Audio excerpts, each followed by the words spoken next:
Have you ever realised how important petitions are? I had no idea, but now that I do, I've built a bot, and I'm quite pleased with myself. It signs the good ones and reports the bad ones. But what is a good or bad petition? How hard is it to sign one? And how influential are they really? Well, petitions helped end slavery in the 18th century. They won women the right to vote. And in 2020, 180,000 signatures led to the creation of the Maternity Disparities Task Force to address the horrifying statistic that black women faced a 5 times higher mortality rate than white women. You can check out these and more success stories at the link in the description. Over the years, petitions have evolved a lot, from the very first one we know about that was written in ancient Egypt on papyrus, to being recognised in UK law in 1669, to the modern Parliament e-petition website launched in 2006. But at their core, they remain identical. People signing to show what they care about and what they think matters. Any UK citizen can create or sign a petition on the government website. At 10,000 signatures, the government have to respond. At 100,000 signatures, they have to debate it in the House of Commons. Does this guarantee action? Sadly not. But does it mean something might happen? Yeah, absolutely. And honestly, that feels like one of the most democratic things we've got going on right now. In this video, I'm going to show you how this system works and why I built this bot. There are loads of active petitions right now. Most are reasonable, some are pretty niche, and sadly, some are basically the digital equivalent of a Tommy Robinson march. Signing a petition is easy. Look, I'll just show you. You visit the website, link in the description. You scroll through until you find a petition you like the look of. Let's go with this one. This is great. You click sign this petition. Makes sense. Fill in all your details, click continue. Then we say, yes, this is my email address. And then they send you an email. Click this link to sign the petition, which we just saw. All we have to do now is click this link and it is signed. It's that easy. Now, a normal person might think, wow, that was easy.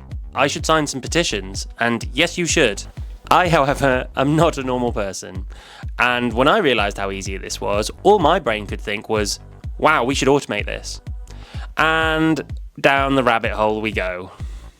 Before building the bot, I did go on a little side quest. Whoops. I basically wrote a bunch of crappy Python code to do a bit of analysis on the petitions themselves. I wanted to understand a little bit more about who creates them and kind of what we're getting into here. So here's some code. We'll kind of just gloss over most of it because it's boring, but this is kind of interesting. I really expected to see a classic Pareto distribution, also known as kind of the power law. Veritasium recently did a really good video about this. Go check that out. And we kind of see that here a little bit, but not really, because the vast majority of people don't create more than one petition, and the ones who do, there's only 32 of them. So over 98% of people are just making one. Of those ones who make more than one, the most is 9, and that's just one person. I'm kind of shocked at how democratic that is. I really thought this would be wildly different to that, so that's good. Where we do see a proper Pareto distribution is in the popularity of the petitions. So here's this. Now here, both of the axes are log scales. So it really gives us a sense of most petitions don't really gain much traction. Some of them they start to, and then some of them just explode with votes. So here you can really see how much these explode when you get to the top, and that's kind of classic with the power law. So if I scroll down here, you can see some of these signature counts. I mean, the one with the top is nearly 3 million signatures, but the next is only just over 1 million. Massive differences. And then it steps down incredibly quickly to the majority having very few. If we think back to earlier about how petitions work in the UK, over 10,000 signatures means the government have to respond. Based on what's open at the moment, only 64 have hit that threshold. That's about 3.7%. and only 13 have gone over the 100,000 threshold. That's less than 1%. They seem to mostly be about children welfare. There are a selection of other topics, which is great, and some of them are pretty concerning, to me at least. This one in particular genuinely makes me sad. That thought alone pushed me deeper into this automation to really try and make some progress. I built my petition automation system in n8n. It's an amazing software automation tool that I self-host on my little server at home. It's kind of like Lego, but for people that really like having headaches. With it, you can automate basically anything, including democracy, it seems. Probably not what they were intending, but here we are. And it's perfect for my brand of slacktivism. In the end, I built a series of workflows that all work together in delicate cooperation. Imagine a house share, but nobody has emotions, they're all very triggered by events, and no one has a personality. I mean, I've definitely lived in houses like that in the past. If they start falling out, then petitions don't get signed, or maybe my MP gets a really weird email. And I think at that point I'd be rumbled as to what I'm up to. So let's meet the housemates. The librarian. This one catalogues the open petitions. Once a month, they wake up, check for any updates, and they pull all of those down, store it all in a database. Not a text file. Real database this time. Check out my previous video where I did a different political automation and used a text file as a database. Wasn't great. If this workflow breaks, then the whole system slowly turns into a big do-nothing machine. Next, we have the petition magician. This is where things start to get really interesting. Every day, it picks one petition from the database. Just one. Not because the system can't handle more, but because I can't. I'd get overwhelmed. The petition magician sends each petition to an AI for analysis with a clear set of instructions. Based on my values, should I sign it or report it? My values here are basically be kind, care about the environment, care about people, don't be a fascist, and I guess generally just don't be a dick. If I don't like what the AI has suggested, I just don't do it. I'm in control at the end of the day, I think. Down here you can see I plant a tree and then tell myself about it. This is again, same as my last project. The energy usage of using generative AI, it's pretty power hungry, so I plant a tree every time this automation runs to just offset the impact a little bit. All the rest of this is really just database stuff, updating the status, just so we can keep track. So if any of the automations fail at any point, we can check the database and see where it got to. After generating its reasoning, the AI sends me a Telegram message with the title of the petition, its summary as to why I should do what it thinks I should do, and then the options. All I have to do is hit the button to choose what I want to do, and my decision is locked in. At this point, we hit a fork in the road. If we're signing the petition, then next up is Frank Abagnale Jr., named after the forger from Catch Me If You Can. Great movie. Basically, it pretends to be me, badly, and signs the petition on my behalf. The Petitions website is built in Ruby on Rails, so there's a little bit of authenticity token handling we have to do in here. But other than that, it's basically just going through the steps we went through earlier, filling in the form, confirming the email address, and pressing confirm. And what's very nice is it's able to do this without getting distracted. Okay, up next we've got the gullible one. This one has maybe the most important job of the lot and is also the most dangerous. Its job is to watch my inbox and click links. Yeah, if that sounds dumb, it kind of is. I've essentially built a bot that falls for phishing attempts. It's not really what you want. When an email arrives, it does go through a few safety checks.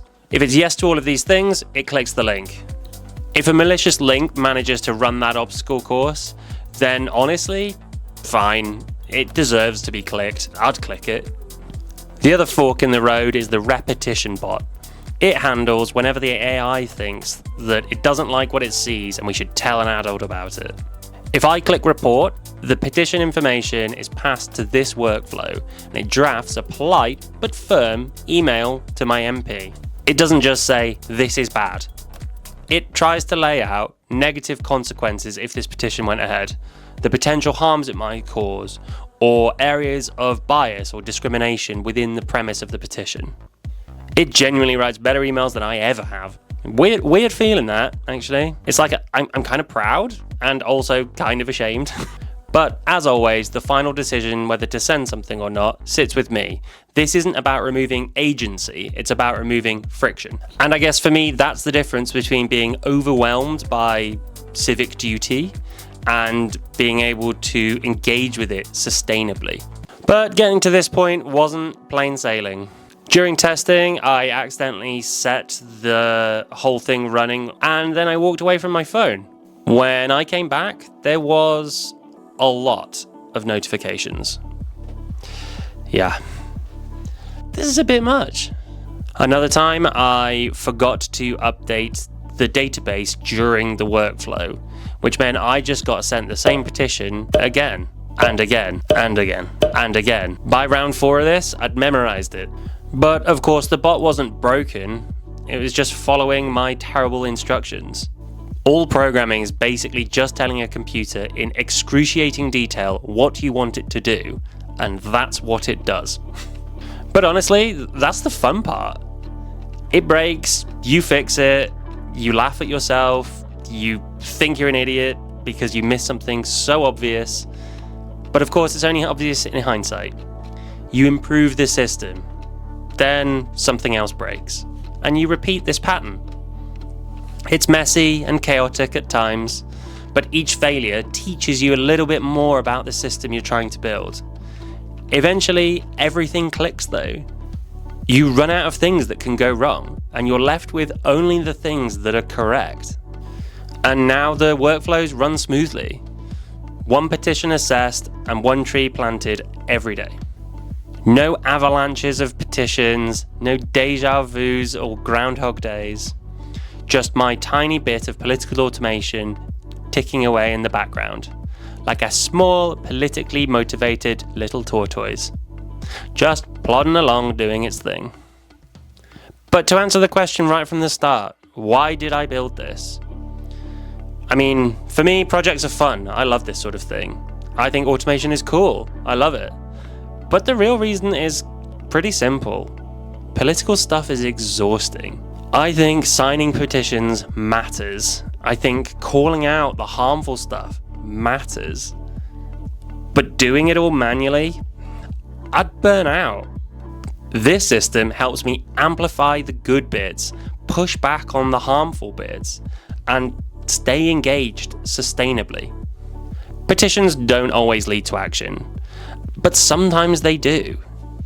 And when they do, it's because thousands of ordinary people have recognized something in that issue that they really care about. And they've said, this thing matters. It might not be what you agree with, but that premise is still fundamentally true. For me, automating parts of this system so that I can keep participating is a huge win. Would I recommend that everyone goes out and builds their own bot to pretend to be them, sign petitions, click links, email their MP? No, probably not. I mean, it was really good fun, so I definitely wouldn't say don't do it. But there are some things I would recommend, like caring about each other and finding ways to stay engaged in the world around us and look after each other. And if this video gets even one person to go out and take some action or sign a petition about something they care about, then I'll be so stoked on that. You can also sign the closest thing that YouTube has to a petition by liking this video and subscribing to my channel, and I'll keep doing more of this.